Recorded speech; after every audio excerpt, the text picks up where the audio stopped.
നമ്മുടെ ചീരത്തണ്ടൊക്കെ നോക്കുമ്പോഴാണ് ചേച്ചിയുടെ അടുത്തുനിന്ന് ഒരു ചീര കൊണ്ടുവന്നിട്ടുണ്ടായത്. ആ ചീരത്തണ്ടിൻ്റെ ചീര എടുത്തിട്ട് ഞാൻ വലിച്ചെറിഞ്ഞൊരു സംഭവമാണിത്. ഉണ്ടോ? ആ സാധനം പിടിച്ചിട്ടുണ്ട്. ഇപ്പം നമ്മുടെ കണ്ണിൽപ്പെട്ട ഇത് കളയാൻ പാടില്ലല്ലോ. കിളുത്ത ഒരു സാധനം നമുക്ക് കളയാൻ പാടില്ല. അപ്പം ബാക്കി തണ്ടും കൂടി വേണമെങ്കിൽ നമുക്ക് നോക്കാം. കണ്ടോ? ഒളിച്ച് കിടന്ന് കിളുത്തു. നമ്മൾ കിളുക്കാനായിട്ട് നട്ട് കഴിഞ്ഞാൽ ഇതൊന്നും കിളുക്കത്തില്ല. നമ്മൾ വെറുതെ കിടന്ന് കിളും. നമുക്കതൊന്ന് മാന്തി വെച്ചാലോ? നമ്മൾ കളഞ്ഞ കോവലം തണ്ടാട്ടോ, അത് കിളുത്തു.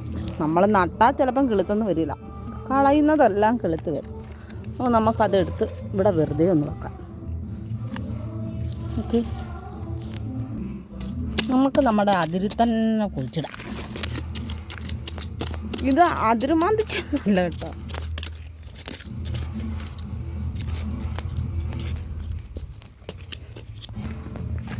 വീണ് കിളുത്ത ഈ ചീര നട്ടാൽ കിളുക്കുമെന്ന് നമുക്ക് നോക്കാം.